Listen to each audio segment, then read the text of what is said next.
Hey Danny, how are you? Hey, Alicia. I'm fantastic. Ooh, yes, fantastic. I love it. I love it. I love it. We are going to hop right in today. We've been getting some good feedback, and I see y'all love our little, our little episode intros. We are excited to Yes, dive in. yes, we're gonna keep them going. We're gonna jump right in with the quote of the week. I feel like we need like some words like quote of like some music. Yeah. We're gonna jump right in with the quote of the week, which is healing doesn't mean the pain never existed. It means the damage no longer controls our lives, and that's by Akshay Dubey. I really, really like that, Yeah. primarily because so many people feel like, well, if I forgive or if I, decide to be at peace with it, it means I'm accepting that what they did is okay for me. And it's like, absolutely not. You're not accepting that what they did was okay. You are accepting that you took this part of my life or you had this impact on this part of my life, but you don't to get to have that level of impact on the remainder of my life. Because, yeah, life is short, but Yeah. it's also very long. Yeah, and I also feel like it resonates with me in the sense that you don't have to be so defined by the things that have happened to you. Sometimes Ooh, you feel so stuck in your trauma, and then you feel like, oh, this happened to me, so I'm this way, so I just need to stay this way. Like I'm doomed or I'm damned to be this kind of a person because this happened to me, and this is how people like me are supposed to be. I feel like when you can look at it and say, the pain did exist, I can acknowledge it, but I don't have to sit and stew in it and have it become such a part of my fabric and my personality. And I know that for a lot of us, it's difficult to be more than what you think that you're capable of being because of what's happened to you. Like some people say, that's just how I am. Once you're starting like that, you just put a cap on yourself and listen, yeah, just put yourself on a shelf because you're nothing done. else is going to come out of you because you've already Yeah. decided that this is all you're capable of. When in reality, there's so much more, and that trauma should not, I don't want to say should motivate you because I don't think that's fair and I think that's dismissive, but I do think that we can use the remnants of trauma as fuel if we process it in a way that it can be something that pushes us forward. It may not feel motivating, but it can be a force to push you, and I know that can be challenging for us. So yeah, definitely want to acknowledge it, but don't be defined by it. Yeah, it's the being defined by it. It is coming to the understanding that you can change. It is okay to change, and Yeah. it is okay to decide that yes, this happened to me. Yes, it was painful, and yes, I am still going to pull and find joy. I am going to pull and find happiness. I am going to pull and find healing because I deserve that. Yeah. Period. So to follow up with that, we have our dating well AF tip of the week. Hmm. And this quote comes from none other than Elle, popular author, influencer. She drops all the gems on the internets. Okay. So the dating well AF tip comes from her, which is give yourself permission to heal from the same thing more than once. Listen, And when I hear that, because I feel like that's something I like when I saw that quote, I was like, you know what? I need that. Like that's for me. Like you was talking to me. You was yeah. I was attacked. I felt attacked when I saw that. I was like, is she in my business, child? she Because was in your business. yeah, because I think well, you if anybody's in my business, is you. But I think that a lot of times when you're on a healing journey, there's these like little pinnacles that you reach and you like put your little white flag and you're like, you know what? I solved this. I am I made better. it. Yeah, I made it. I fixed this about myself. This is not triggering me anymore. And then like you're good and you're coasting for like a year or two, three, maybe even sometimes like, oh, that don't even bother me no more. I'm healed, honey. Okay. And then you get into a romantic relationship with somebody and they are your mirror and they peel another layer of that onion. And all of a sudden, that same thing you thought you healed from, you're re-triggered by all over again. All And over. and you're like, wait, what? I thought that I fixed that about myself. I thought I moved past that. I thought I was past that. And then you have to forgive yourself, right? And then also acknowledge that, hey, no, there's another layer to this that I need to. It doesn't mean I'm failing. It doesn't mean I'm regressing. It doesn't mean that I wasn't originally healed the first time. It just means there's a deeper healing that needs to take place. And you have to give yourself grace so you don't get so rigid in the healing process that you think that every time you solve the problem that you're just like on to the next level, where in a sense, yes, you are, but it's more of a journey that's going forward, not like an up leveling every time, because then you're going to feel like you fell from grace whenever you mess up. Absolutely. And it's kind of like, if you want to think of it in the simplest terms imaginable, it's kind of like learning how to cook, right? Where there are different levels, okay, of those who can cook. It's those who you can follow the recipe to a T. You know it, you got it. You can follow the recipe. The food comes out okay. It's edible. And then there's the you create entire, plates of decadence, of just deliciousness that, Yeah. from recipes that you have created, from places you visited and energies you're feeling, and spices that you're given. Different levels, right? And it's okay to understand that, especially as you continue to grow and you're dating, different people bring different things out of you. What may trigger you in one person or may bring up something, in one person may be completely and totally fine in another. So being okay with understanding that as you are continuing to grow, that you will remain curious about your own healing, Yes. and curious about how you are interacting with others as you are dating, because you will need to heal from things sometimes over and over again. And it doesn't mean that you failed or that you're doing Right. something bad. Or that it's not working, because sometimes you can be like, that's not working. I'm breathing, goddamn it. I'm journaling, I'm yoga, and I'm doing all the things. And it doesn't mean that it's not moving along. Yeah. It's just that sometimes some of that pain is so, we've just buried it so deeply. You know what I mean? Like we need more than a shovel, we need a drill to get down there. And it's just important to be honest with yourself throughout the process, to know like maybe healing looks like, I used to respond at a 10, I still respond, but now it's at a 7. That is progress. That's Progress. healing. I don't think, like, I feel like sometimes there's this idea that healing people, or people who are on this journey to be better, are just so calm and always say the right things, and they're always happy, and they're always Mhm. smiling. And that is bullshit. Okay. Like, I'm healing and I still might cuss you out. I need you to know that. And I need you to But understand I'm that if not you gonna hit you. Like, I know I won't hit you because that's what I growth, might do. That's what I might have done in the past. So the fact that I cussed you out instead of hitting you is progress. I'm just saying. progress. So listen, so y'all, this whole 2023 year has just been, I And mean, even going out with a bang, like I don't know if it's a my good mom is up. bang. That's what's happening right now. In 2023, she's like, "Oh no, y'all thought I was finished. Y'all thought I was finished." Like, came through in that Aston Martin, y'all thought it was rented. Like, Woo child. She's it's coming through. it's been a lot. And so the pop culture tea, and y'all, I actually changed it last minute because it's something that Danny and I talk about so much. And we are absolutely going to have this conversation with a gentleman who is willing to have the conversation. So if y'all know somebody who y'all think we should have whatever this tea piece is about, if y'all know somebody who we should have the conversation with, please send them our way, slide them in our DMs, send us to them in an email. But we really want to have this conversation. And this piece is about, so there was a snippet. Kirk Franklin had done an interview with Uncle Shannon. um, and in the interview, he was talking about how he discovered his real father, his biological father. It was Mhm. apparently at the funeral of his biological mom's sister.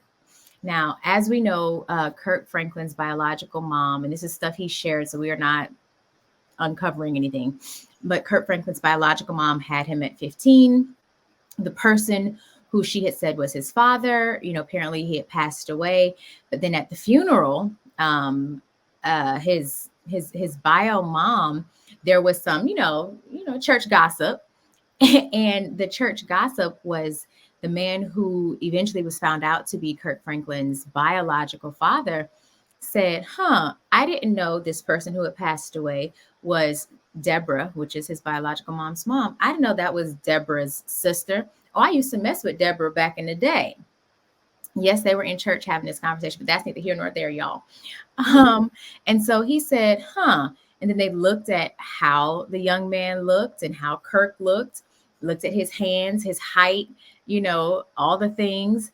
And so the rumor mill started going around saying that, no, that's Kirk's dad. Of course, his mom called him. Kirk Franklin said he hadn't spoken to his biological mom in like 23 years. So that's a whole nother thing. Hadn't spoken to her in like 23 years. So he said it kind of shook him a little bit when she called. And she said, hey, I've heard the rumors. Don't you worry. It's not true. The man said, the way these timelines is looking, that's probably my son. So the man sends Kirk Franklin through someone else his DNA sample. Kirk, of course, gets tested, finds out that's his biological father.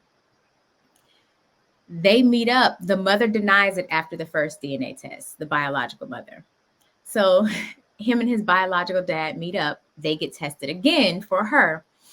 The test, of course, again comes out, hey, that's your biological father. She denies it again. Now, I don't know if she know, but Dana don't lie.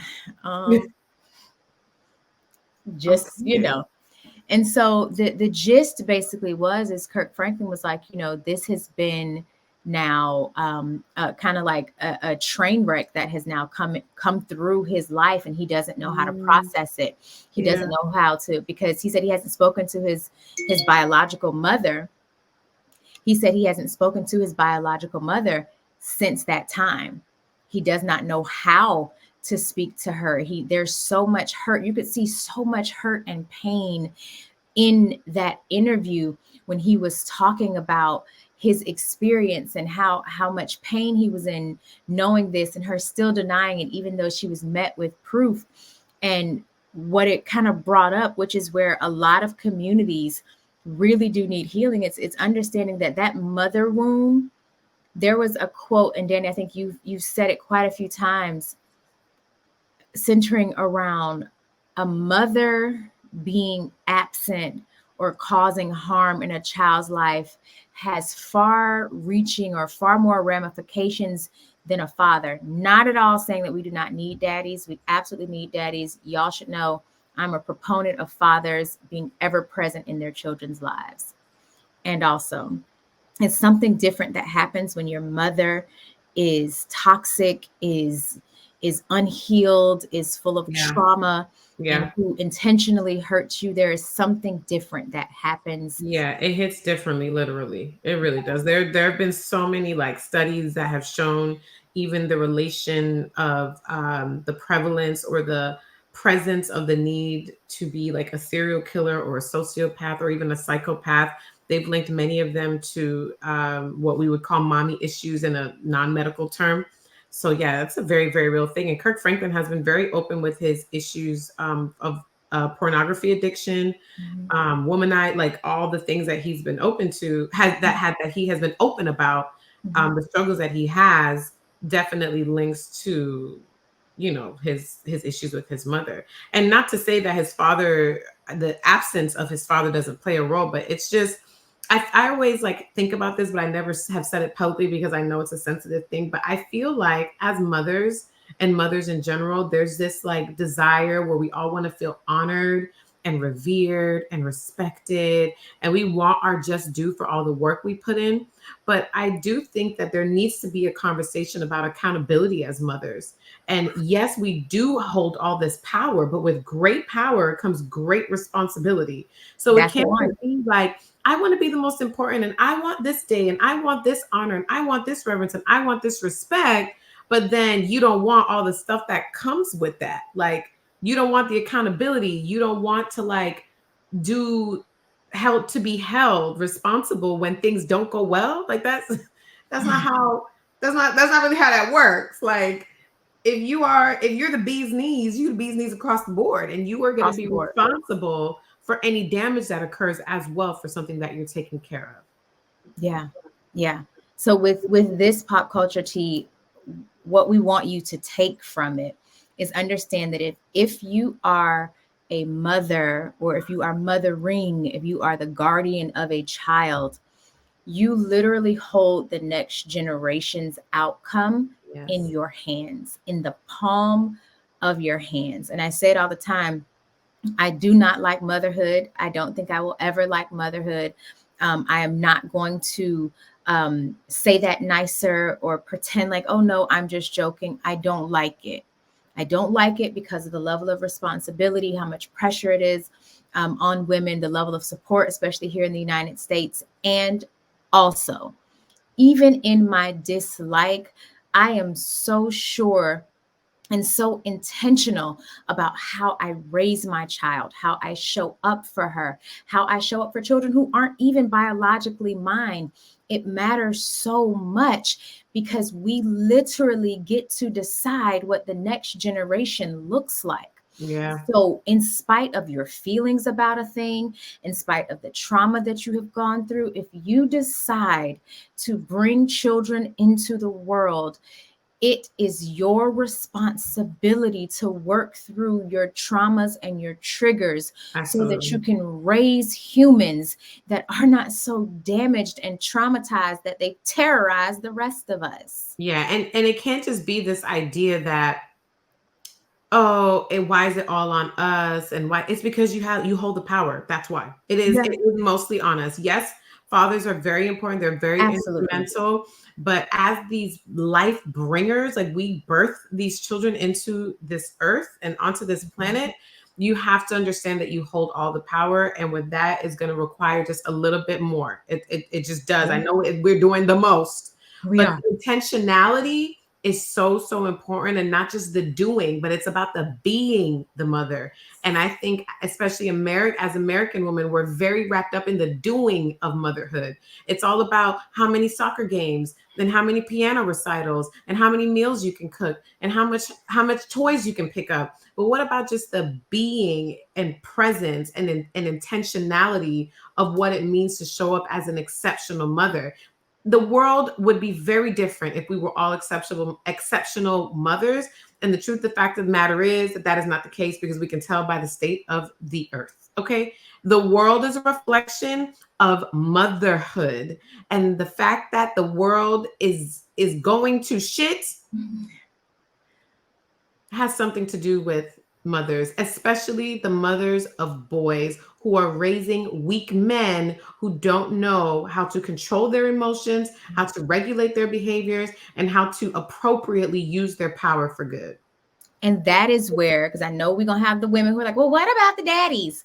This is where the men come in support of Yes. what the mothers have outlined as, hey, this is how these children are going to be raised. Yes. This is the coaching I'm going to go sit and do. This is the therapy I'm going to go sit and do. This is how I'm going to take care of myself to make sure I Yes. show up as the best version of myself for my child. And this is what it'll look like for me to have honest conversations with, age appropriate, of course, with said children, to help them understand that, yes, I love you, and also I love me. So I'm going to take care of me the way I need to, so that I can show up and be in the best position to take Yeah, care of you. This is not saying that men don't also have their role and their responsibility. they do. Yes, them too, but we're not focused on them. We're focused on the women.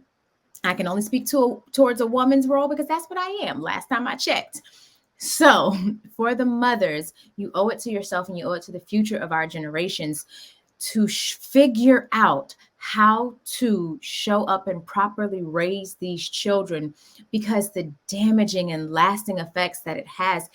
Kirk Franklin is 50 years old and he is still brought to such pain And successful. and successful, Successful. He has all, he would technically what most people would consider having it all. So and still still, has it's not enough major to mommy feel. wounds. Yeah. Major mommy wounds. Yeah. So, yes, we know that this is just a snippet and there's definitely more work that needs to be done. So, we will continue to have this conversation. But for now, we are going to hop into the next episode. Talk soon. Bye.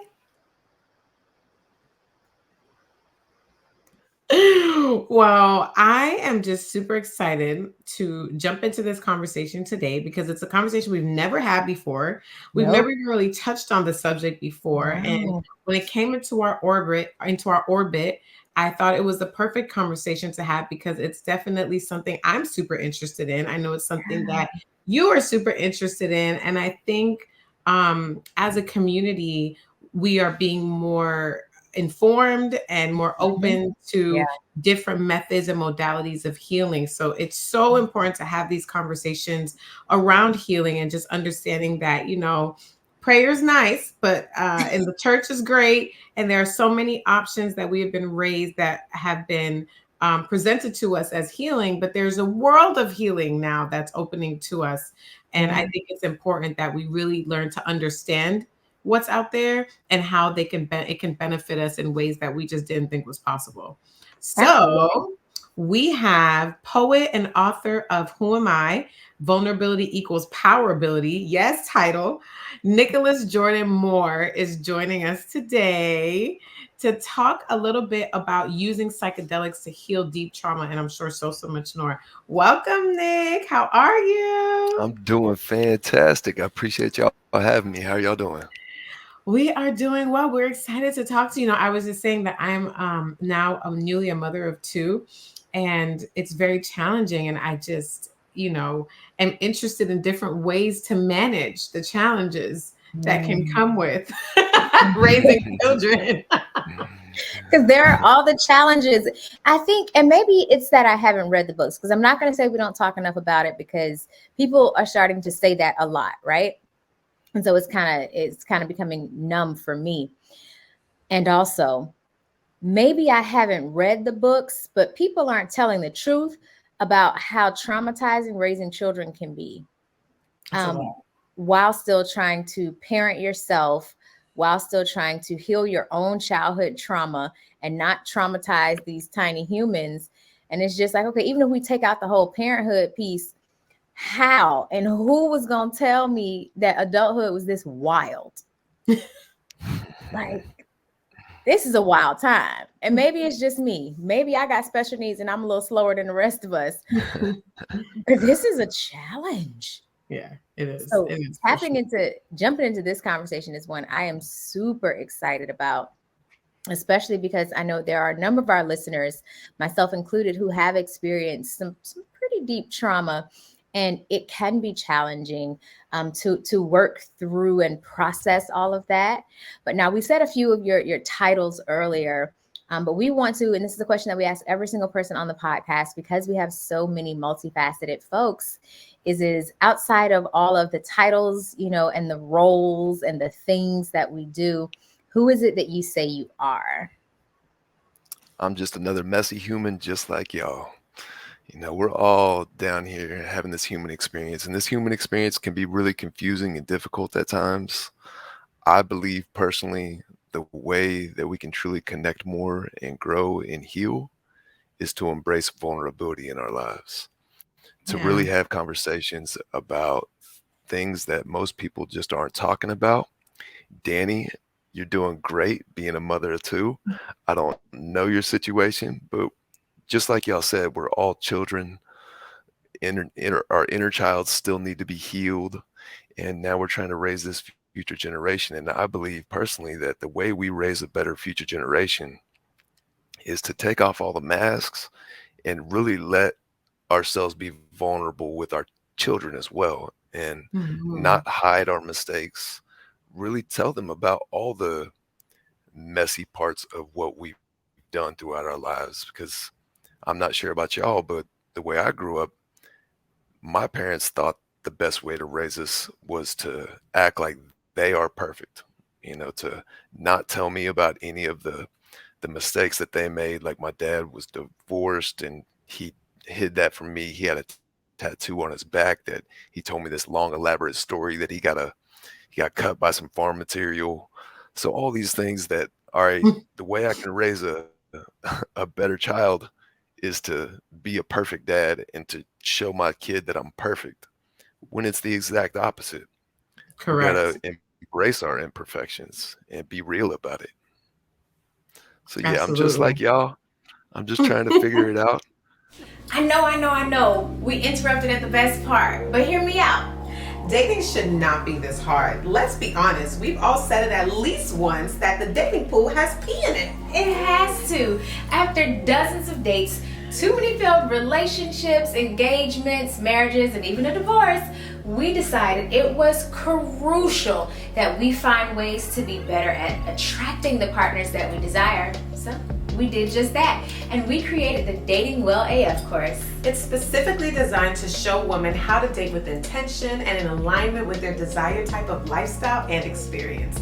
The 5-module crash course developed by certified coaches Alicia and Danny provides practical tools to date well and live even better. So I want you to register now for lifetime access to the Dating Well AF course at datingwellaf.com. You will tap all the way in to learn how to identify those self-sabotaging behaviors, discover new ways to date intentionally, and to nurture that healthy love.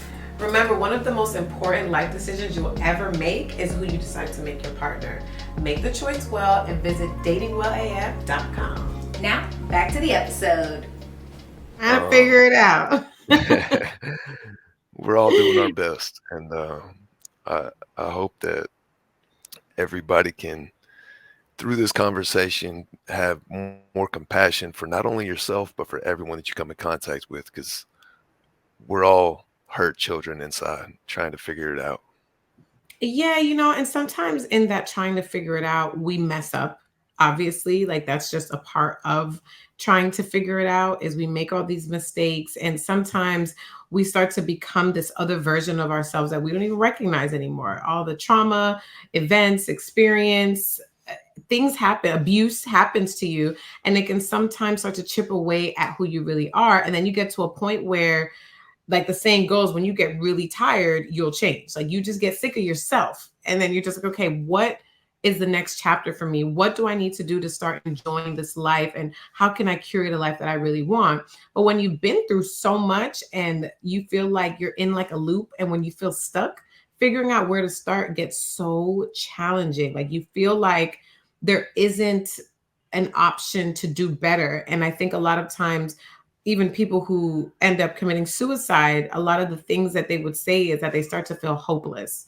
So I want to know, what was your catalyst to get started to try to figure out how to go about a healing journey? Because a lot of times it sounds good, like everyone's healing, everyone's doing the work, but what does the beginning of that look like before you get to maybe where you are now, and what was that thing that made you feel like, okay, now is the time to do something about this?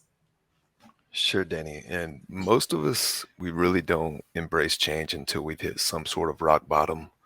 Right. And my rock bottom has to do with some heavy family story. And I just want to give a little warning to the listeners that I am going to speak on some very heavy topics. But about 8 years ago, I called CPS on my dad for molesting my niece. I believe it started when she was about 2.5 years old. She was 9 at the time that I saw something, and she covered it up right away. And I also believe it happened to my sister growing up.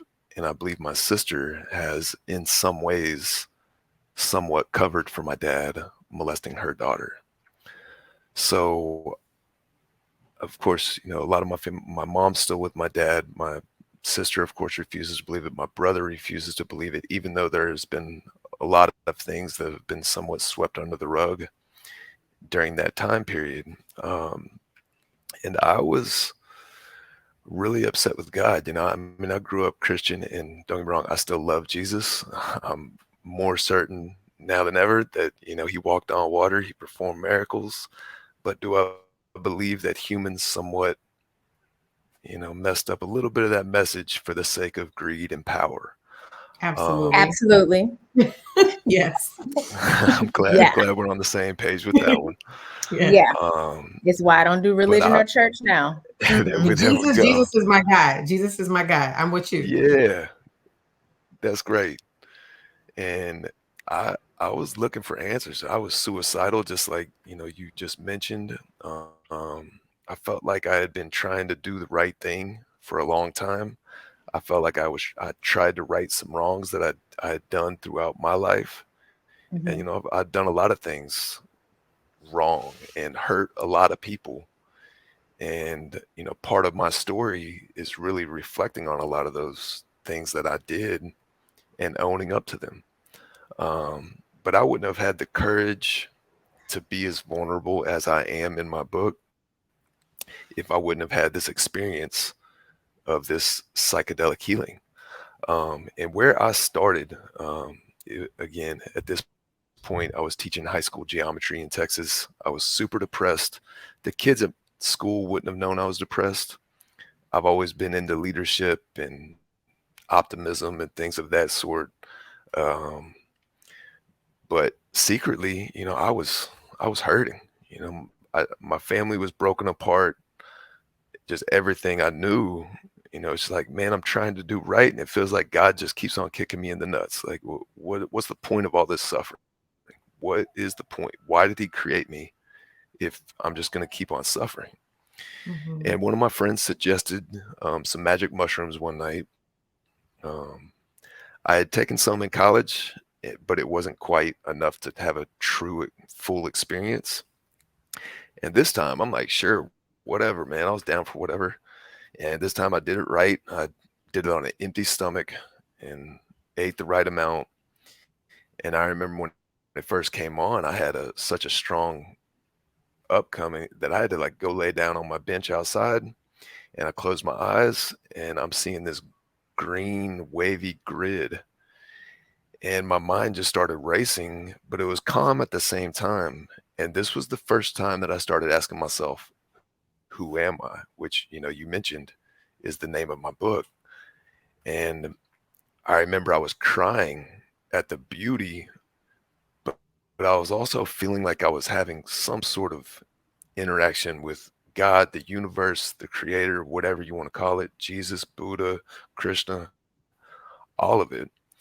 And I remember I could open my eyes and then I could close my eyes and I would keep on seeing the same thing. And one of the things in my mind, I was like, why can't our brains do this without eating a substance? I mean, mushrooms come from the earth, it's a natural thing. But I remember thinking, like, why can't we access this part of our brains without having to take something? And Mhm. since then, I have learned that there are ways to do that through deep breath work. Yep. I'm a big believer in breath work, but for the sake of this conversation and what we're talking about is the healing power of psychedelics. Well, that night, it was with some of my friends. I remember we walked to the park, and my mind's open to all these new questions that I hadn't thought of before. And I remember just questioning God on all sorts of different things. And we went to a park. I found a bicycle at one point. I remember being so pissed off at God. I threw this bicycle. And at the end of the night, I mean, it was a beautiful experience. But at the end of the night, as I was coming down from the mushrooms, I remember looking in the mirror, and I was more suicidal than I'd ever been because, yeah, I felt like I was conversing with the universe, but it didn't give me the answer that I was looking for. I was looking for, hey, why would a good God create something as terrible as pedophilia? I mean, that's one of the worst things that we all can imagine. I mean, Yeah. and I didn't necessarily get along with my dad too much growing up, but I looked up to my dad. Like, he's the one who helped me become the football player I became, and he taught me the value of hard work. My friends love my dad, like, so it was just I was really confused and I was really pissed off, and I was ready to end it. I was like, I'm done with this. And I remembered a couple years prior, a friend of mine who had been suicidal at one point. He actually has a scar from inside of his elbow all the way down to his wrist from trying to slit his wrist. And another one of my friends luckily walked in just in time and saved his life. Um, Wow. but a couple years prior to me finding out anything about my dad, so this was way before I was depressed, he had extracted something called DMT. Um, Mhm. Most of the listeners probably aren't as familiar with DMT, but they might have heard of ayahuasca. Yeah. DMT is the active ingredient in ayahuasca. Ayahuasca is when you consume it orally, and that experience can last, 3 to 4 hours. But if you extract just the molecule of DMT, you can smoke it. And when you smoke it, it's only a about a 15-minute experience. But that 15 minutes, you are if you smoke the right amount, you think that you have left your body and you think that you're in your final resting place. They call it the spirit molecule. When my friend had done it a couple years ago, my friends told me that, hey, scientists and people in the world think that this is the molecule that releases when you die. My scientific mind was like, okay, that's impossible to know that. Like, there's no way that you can know that. Like, so whatever. And then, second of all, I wasn't depressed. I was like, no thanks. I have absolutely no interest in that. But, you fast forward a couple years later, and I'm looking for answers. And my mind had just been opened to this world of psychedelics. So while I was teaching high school geometry in Texas, I learned the chemistry, ordered some plant material, so it's derived from plant. DMT occurs naturally in almost every living substance that we have studied. Mm. And within 2 or 3 months of me having my first mushroom experience, I had extracted my own DMT in my kitchen, and I was the first person to try it. And the first time I ever smoked DMT, um, I read everything I needed to read, made sure I was doing it right, did the right amount, and I lay back and close my eyes. And the next thing I know, I'm in a white void. There's no wall. It's just a void, and it's all whiteness. I'm not in a body, but there's this noise happening. My friend who was in the room, who was there with me, he said that for 5 minutes straight after I closed my eyes, I was started going, ah. He said I held the perfect pitch, perfect tone for 5 minutes straight. If you ask me to do that today, I can't do that. I would run out of breath. I don't know how I did that, but that's what Right. was happening. But in this white void, there's this noise happening. Again, I guess it was the noise I was making, but I knew I had control over the volume, and I turned the volume all the way up, and I heard this big boom. And when I heard that boom, what I realized is that I had just broken the sound barrier. Well, when I did that, I realized, wait a minute, you can't break God's eardrums. There is Mm. no sound barrier. That the sound barrier is just an artificial limit. With that one realization, the floodgates were opened, and I immediately realized that every single limit that we know of is artificial. God is Mm. limitless, and I am part Right. of that limitlessness. So the next thing I Do you knew, think then, I have a question. So Mhm, then, do sure, you think then that this realization, like I want to kind of drill down to the, how were you able to use the psychedelics to aid in your healing? I know you said you were in a really, really dark place. And from mhm, that dark place, you were like, okay, let me try some magic mushrooms, and then you were extracting it in your kitchen. But then what was it like if you had to put it into I don't know, three, like, hey, this is three steps or tools or ways in which it helped to aid in your healing journey, what would those be?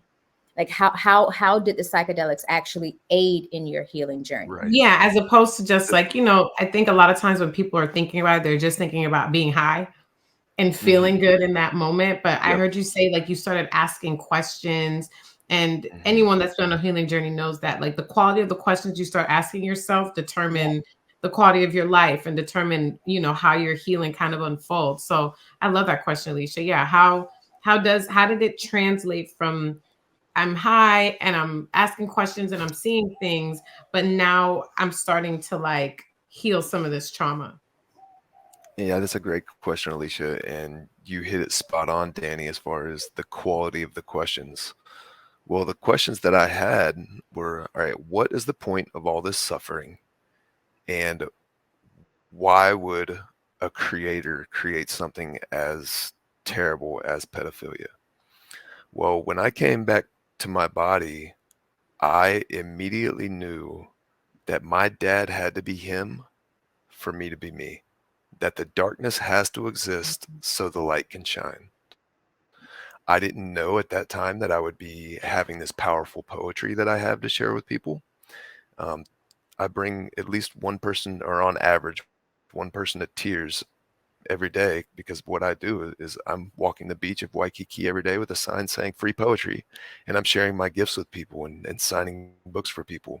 But the real medicine is in my book. And again, when I came out from that experience, I didn't know that I would be writing a book, but my book is bringing a lot of healing to the world. It's only been out for about 2.5 months at this point, and it's already making an impact slowly but surely. And it's the very beginning. So, without a shadow of a doubt, I knew that all of this suffering had led me to that moment. And that moment, I knew that it was all okay. That, hey, does it mean you don't need to stand up to injustice? Of course not. We want to do whatever we can to Yeah. do the right thing and shine our light. But the way that we truly can shine the most of our light is to take off the masks that we're all wearing.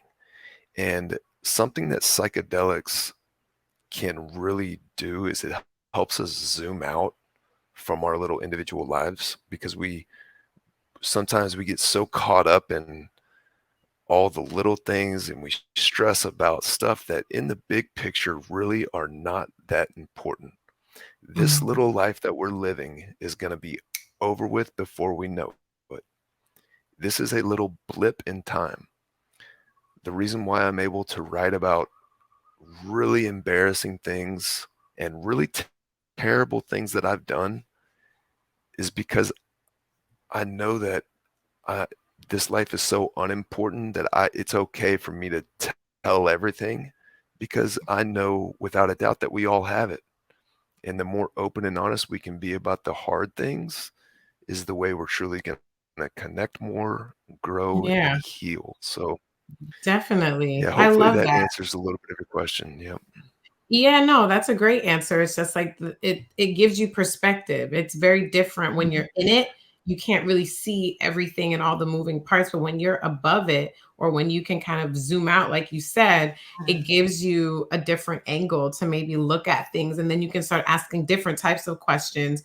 You can start kind of changing how you process that emotion or that event or whatever it is that you have to whatever it is that is impacting you or affecting you in some way. And some of these things that you're talking about have actually been like proven through studies that this is what it does. Mhm. Like it's not something that hasn't been studied. I was watching a documentary, I forgot what it's called, but it's on Netflix, and it's about psychedelics and how it was being studied very much, like a lot in the 60s and the 50s and the 60s, and they were trying to get it approved as an antidepressant. I think it was mushrooms specifically. They were really looking into an LSD, and a lot of the trials were proving very effective in helping people not just numb the symptoms of depression, anxiety, but it was literally like rewiring neurotransmitters in their brain to like completely remove the feelings. And it was getting a lot of headway and a lot of steam, and a lot of things came into place to stop that. So I want to know kind of what your perspective is of why do having your experience, why do you believe psychedelics have been demonized by the government in the way that it has, even though there are all those studies about their far-reaching benefits, and even with your own experience? And then what kind of misconceptions have come up and have risen from that kind of demonization of mushrooms or of psychedelics? Because it's like I'm so fascinated by, there are so many deaths that involve drunk driving and alcoholism, and that is just like at the grocery store to buy, right? But there are other Right. substances that have been proven, like scientific facts, that like this helps this, and they're like absolutely not, this is a narcotic, this is something that's bad, this is something you shouldn't have access to. So what are your thoughts around that part, that piece of it? First and foremost, Danny, people and always fear what they don't understand. Absolutely. Facts. And when you're talking about any sort of, I like to use the term medicine when I'm talking about psychedelics instead of drugs. But for an outsider who has never experienced any sort of psychedelics, they're looking at it as just another drug, another way to get high. Yeah.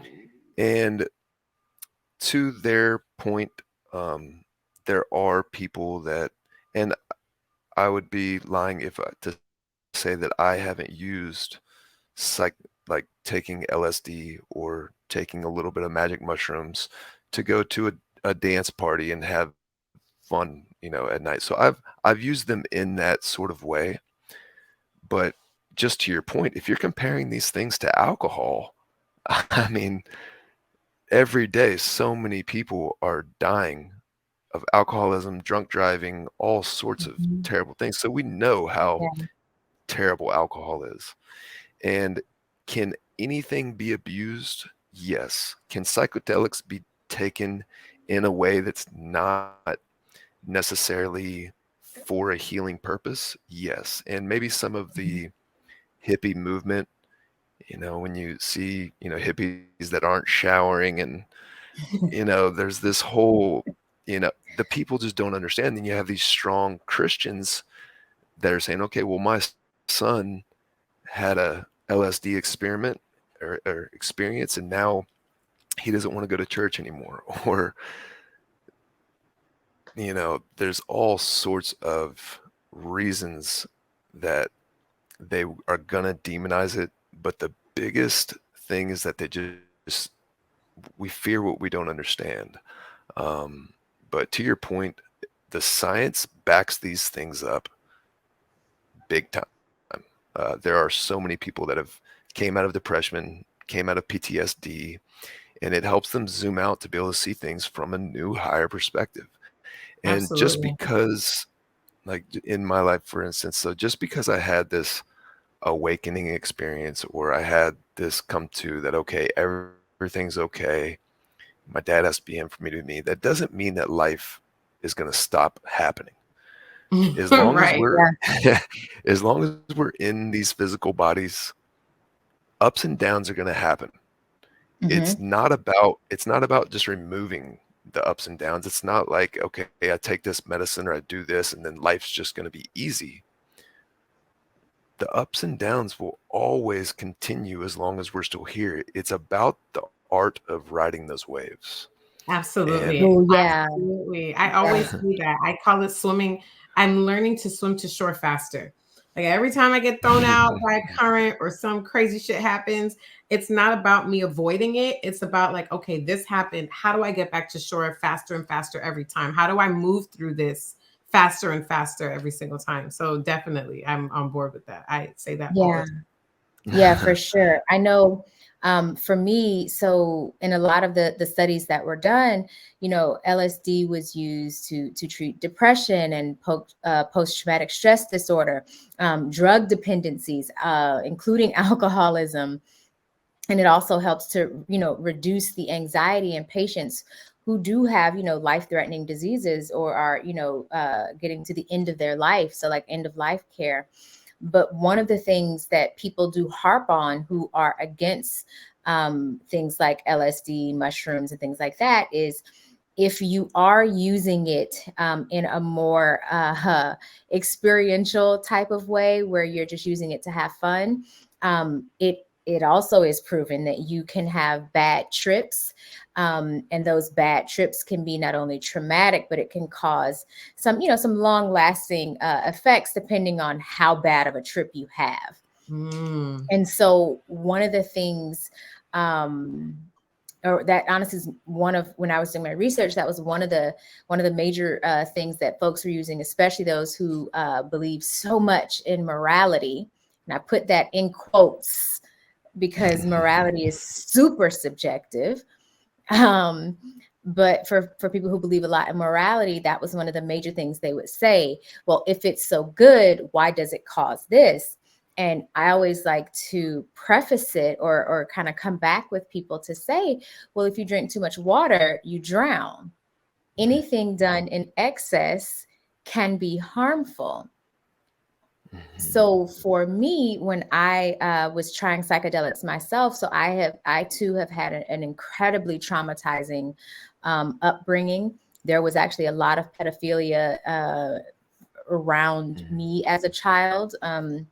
The religion that my parents practiced and that we were a part of, everybody was messing with children. From men messing with boys to men messing with teenagers. There was so much abuse in my upbringing. And there was so much pain that I had to experience growing up.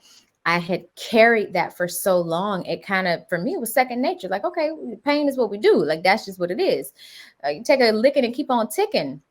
And I went to Mexico to celebrate a really good girlfriend's birthday. And there was a gentleman there who guided us through an LSD experience. And it was so transformative. I came back a different person. Just like Danny said, how you learn faster. It literally took me back to my 8-year-old self to tell that 8-year-old, like, hey, it's okay to cry. I went right back to the hospital where my mother had lost her child, where we were meeting. And I say meeting in quotations as well, because it was a child who had died, but they brought the baby from the morgue, dressed up in, the clothing that my mother had put on him, brought him into the room, and then they gave us the baby so we could sit and hold it. I have pictures with us holding the baby. His lips are purple, and we're all holding the baby and doting over the baby. And my mom's friend told me I wasn't allowed to cry because I was the oldest. My parents were having a challenging time, and I needed to be able to be there for them. That made me shut down so many emotions for years that I just didn't know, I no longer had access to. But what taking that psychedelic allowed me to do, and some people, it can be referred to many times as a mind altering drug. It literally helped me to go back, tell that little person, hey, it is okay to cry. And crying when someone passes away is a normal thing, and you should not allow yourself to feel the extent of this.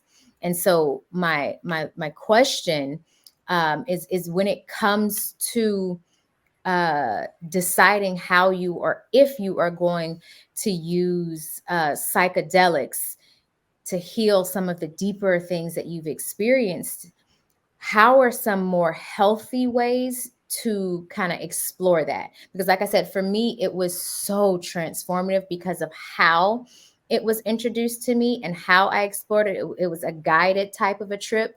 After that piece, of course, he allowed me to sit, and I just like traveled the waves and explored and went deeper and connected with what I believe to be God is.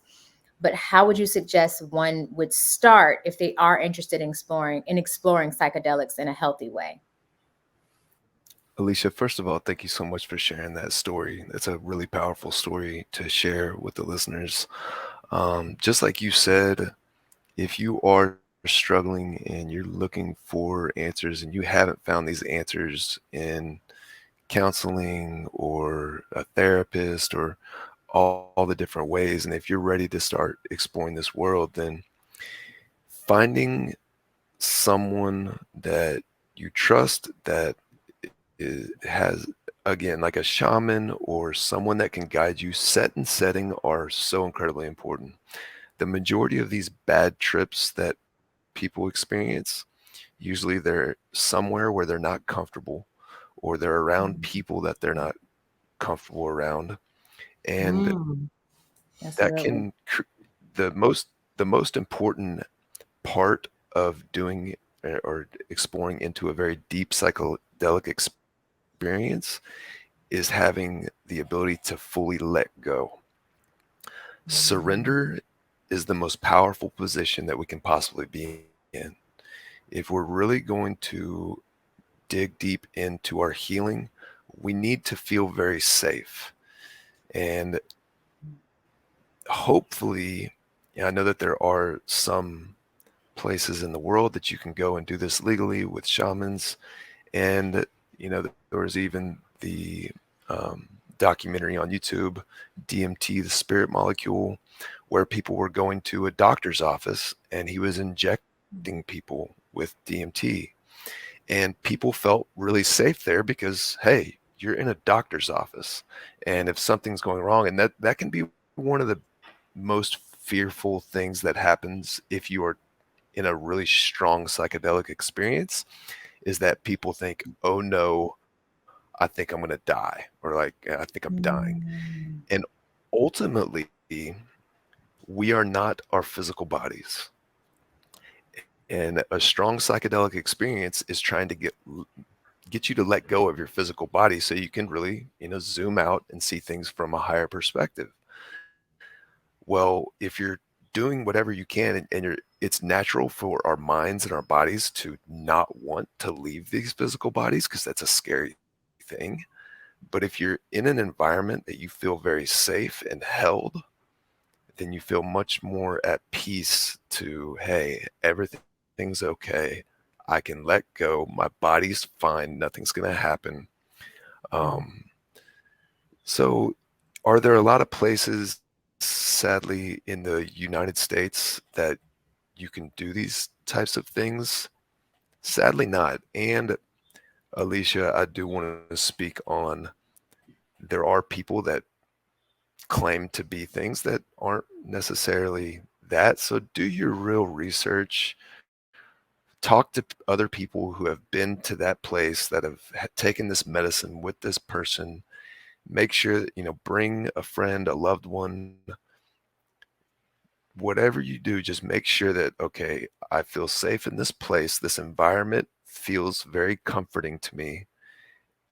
I trust all the people that are here, and I'm okay with digging deep, because if there's anything off, that, hey, it doesn't feel right, then that's going to affect your ability to fully surrender, because the healing comes in states of surrender. And that's, for me personally, that's why I was able to have this such deep enlightening experience, because I was suicidal. I was ready to go. I was like, I'm done. Like, so Alicia, I'm very, very happy that you were able to go back and comfort that 8-year-old you, and be able to let her know that, hey, it's okay to grieve. And I'm Yeah. sure that that's helped you tap into more emotion as an adult, and brought, you know, more beautiful things to life, because ultimately we all have hurt inner children in some form of fashion, Yeah. and Yeah, no, it's important. definitely. Yeah, no, it is. And then the other side of that is, of course, you have the what people call a trip, right? Or you have this experience. But then there are also uses that I know are even there are even bills in Congress now trying to get passed to allow certain psychedelics to be legalized so that they can be used to aid in the treatment of depression, anxiety, intrusive thoughts, PTSD. The list goes on and on. And so the term microdosing has become popular because there are studies that show like even microdosing magic mushrooms has helped all these things. And, just having the access to something that's not Zoloft or things that just numb you, because many antidepressants, from what I've heard, because I've never taken an antidepressant, but from my understanding is it's more of a numbing effect as opposed to a rewiring effect that actually is healing the mind, and that just over time is just not sustainable. So there are a lot of health advocates that are wanting people to have more access, to not use it in an abusive way and to not use it in like a party trippy way, but more Mhm. so as you would like take a Zoloft or take a Xanax. Instead, you would be taking this thing, and a lot of the science has shown that the side effects are very minimum when administered in a safe environment. With it would be like a prescription from a doctor. So I'm not sure how familiar you are with it, but if you do have any knowledge on like what is microdosing, just to kind of have our listeners get a better understanding what it means to microdose, and why you think some people should consider that as a modality of healing. Sure, I'm glad you asked that, Danny. Microdosing is when you are taking an amount of a psychedelic where it's not actually mind altering, in the sense that you feel like it's affecting your life. Um, so Okay. it's a very small amount.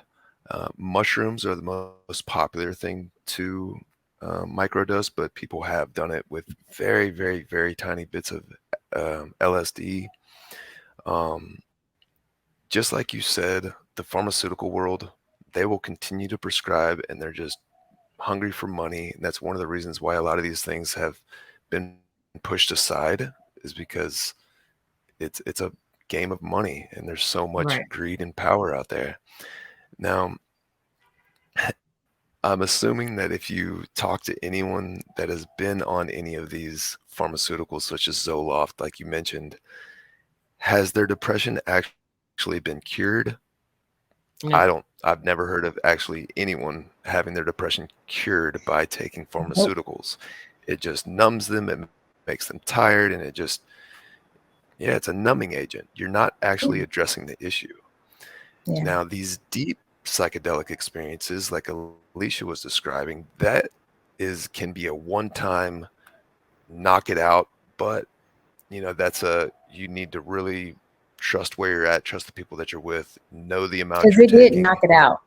It did knock it out. Like that Yeah, for yeah, sure. yeah. I will say that experience when the trip was over, like I hadn't slept well in months. I slept so peacefully that night because you go so deep and it's kind of like you're talking with your soul and the creator of your soul at the same time, coming to Mhm. understand, much like your experience. When I woke up, I was like, okay, so I understand why I've had to go through so much. It's kind of like now, even when there are major moments where I'm having a really tough, I call them episodes, and Danny literally guided me through, and it was a months of me just being really, really depressed this year, actually. um, and the level of depression that I experienced this year, it still was not as deep as it had been previously, because of that experience, and that I can now access emotions that for so long I had shut off, because no, those aren't allowed. They are not allowed. And yeah, so and me with smoking DMT, I came back from that experience a changed person.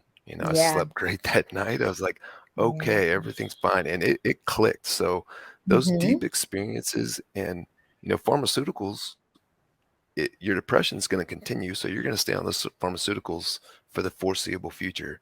Even the Yeah. microdosing is not something that typically is, hey, you're going to need to do this for the rest of your life to curb the depression. The microdosing Mhm. over, a 3 month, 6 month, maybe a full year, which is probably the longer term of that, can have lasting effects. And then you aren't continuing to take it. And that's one of the biggest things about, you know, psychedelics as far as this form of medicine is that, drugs, people get addicted to drugs. They want to take them all the time. Alicia, did you feel like you needed to take acid again next week to help it again? No, you don't. You probably, No, I've unless only taken it unless the like once. exactly, it's like the one time That's when I so came back crazy. from the when I came back from the DMT experience, one of the first things I told my friend, I was like, I never need to do it again. I mean, that one time knocked it all out. So I there never are even those deep realized until you experiences. just said that, though. Like, I never Yeah. realized that, hey, I didn't feel like I needed to take it again.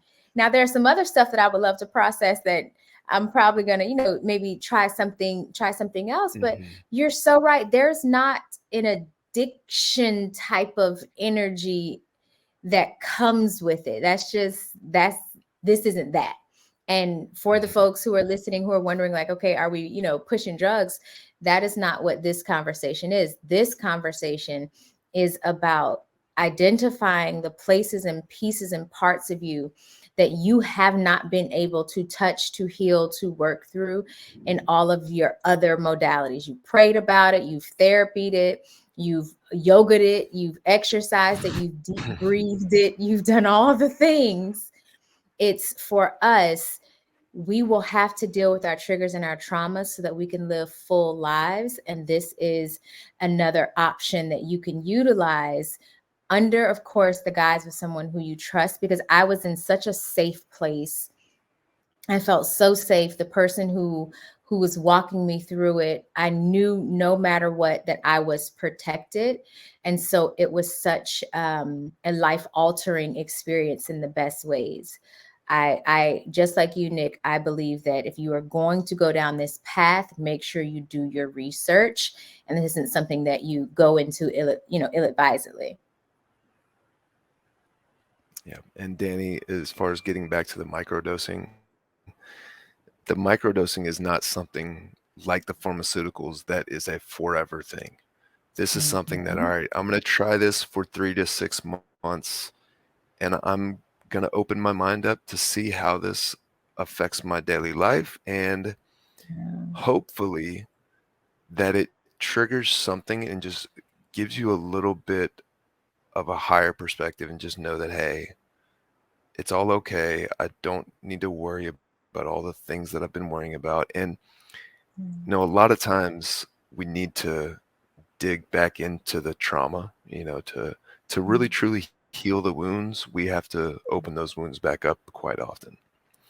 And can microdosing help ease some of that in combination with a therapist, in combination with someone that you trust, that you can talk to about things, like, Mhm. because just taking the microdosing every day might have a little bit of an effect, but the big deep experience, that's gonna put you right into it. It's gonna get you Mm. there, and if you're in that safe setting, and you don't fight it and you surrender.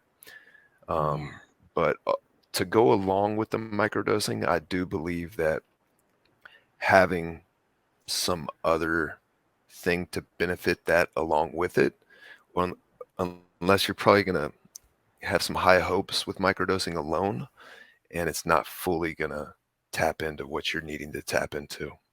Okay, thank you for sharing that. That's a nugget I didn't know. I know a bit about microdosing, but I didn't know that. So I thank you for sharing that because that's like an important little caveat. Like, hey, don't like think this is going to be the end all be all because really no form of healing, no one form of healing is the end all be all because there is no end all be all to healing. Like it's a Exactly. journey that's going to continue and you're going to have to keep going, and I think even after you die you got to keep healing. Okay, like Yeah, your yeah, soul yeah. is on this journey and the next place it ends up is some other deeper healing. Like that's just what we're doing is just trying to ascend and evolve through healing these traumas and these experiences that we go through here on earth.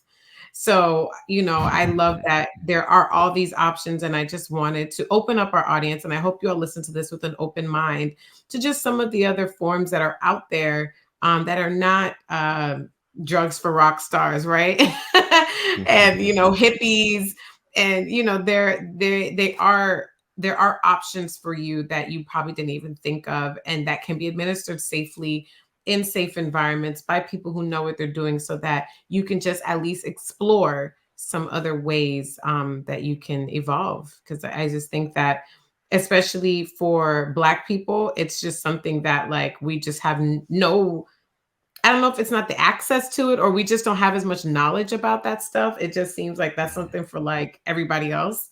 And, the people that I've spoken to that have had those experiences always come back with like, wow, like that really shifted things for me. Like that really opened up my eyes in ways that I just had never done before. So thank you so much, Nick, for sharing your story with us and for being so vulnerable.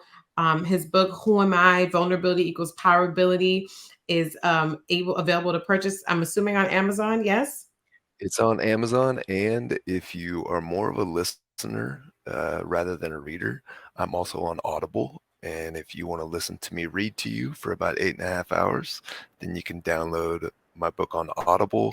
And Yes. just one thing to add there, my book is my life story, but it also has a self-improvement aspect. So at the end of each chapter, there are multiple self-reflection questions. So I tell part Okay. of my story, and then I'm going to ask you, the reader or the listener, to to reflect on your own life. I'm a big believer in self-reflection. It's the way we Yes. truly connect more and grow and heal. And so yeah, you can look it up on Amazon. Who Am I? Nicholas Jordan Moore. Um, yeah. And Nicholas, before before we go into our next segment, now, if y'all have been listening, y'all can tell that, listen, Nick's voice is quite therapeutic in and of itself. It's just so soothing. I'm just It is. over here like, ooh, yes, I think I like this. So, Nick, we would love it if you would be willing to, just share a piece of your poetry before we move on to our next segment. We would love that if you're willing. Sure. I Awesome. think the poem I want to share is very relevant to what we've been talking about. So here we go. Remember where you came from, but forget who you are. Before your mother's womb, you were resting in the stars. You had no name, no race or religion, no false identity to create this division.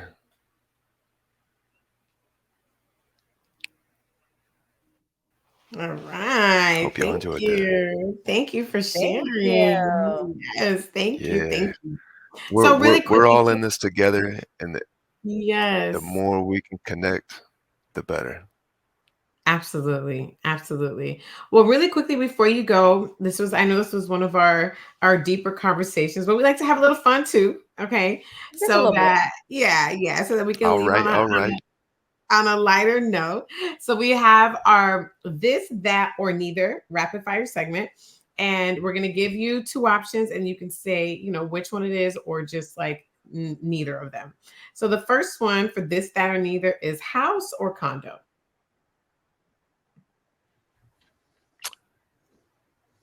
House. House. Okay. Okay. The next one is talk therapy or hypnotherapy.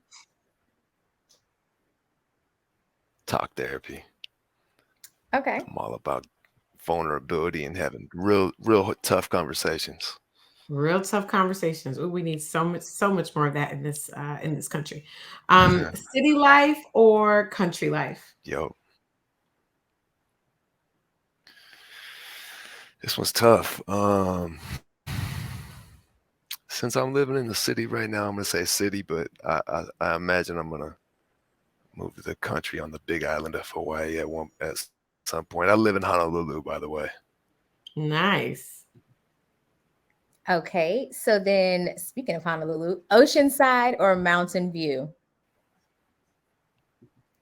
Oceanside all day. That's an easy Okay. one. Yeah. Clearly. And the last one is a little tricky, but the last one is faith or belief. Faith. Faith trumps Faith. belief all day long, in my opinion. Nice. Faith in Now, but real yourself, quick, I faith want to in the know, why do you universe, say faith that? in God. Mm.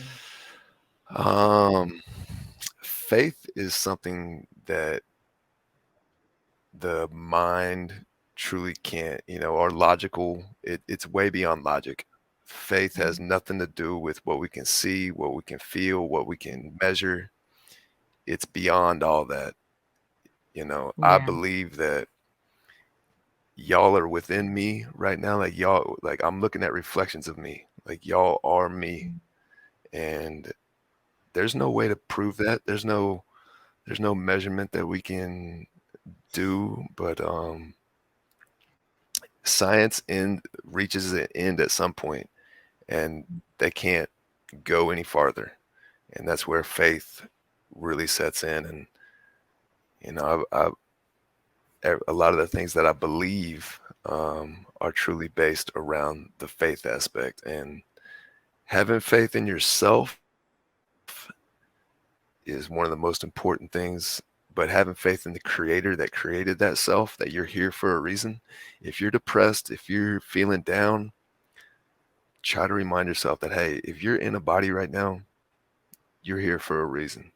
You may not know what it is right now, but God put you on this earth for a reason. Keep your head up, dig deep into the healing, and find that self-love and that self-care. Find that inner child that's hurting. Try to get on that healing path. On that note, that's so beautiful. Thank you again, Nick, for sharing with us, for giving us all this information that I hope you guys find useful and that you'll take and do your own research. Always consult with your medical professional, consult with people that have information on this, and are experts on this topic as well of psychedelics and using them to heal deep trauma. Nick, where can our audience stay connected with you? If you search my full name on Instagram, you can find me there, Nicholas Jordan Moore. If you would like to read the first chapter of my book for free before purchasing the book, you can go to vulnerabilitybook.com. But again, you can read reviews on Amazon. I think the best way to go about it is just search Nicholas Jordan Moore on Amazon, who am I, and read all my 5-star reviews and check it out, or listen to it on Audible. It will be unlike anything that you have ever read or listened to. I promise you that. Nice. Awesome. And you can stay connected with me at the Danny Bordeaux on Instagram. Bordeaux is BOURDEAU. You can stay connected with the Triggered AF podcast at triggeredafpodcast.com. You can also go to triggeredafevents.com to stay in the loop with all that we have coming up. We have a wonderful event coming at you guys in the next few months. So we want you to, be up to date with everything that we have going on. And Alicia, where can we stay connected with you? You can stay connected with me everywhere, all over at Alicia Reese. That's spelled ALECHIA. Last name Reese, REESE. Until next time, guys. Bye.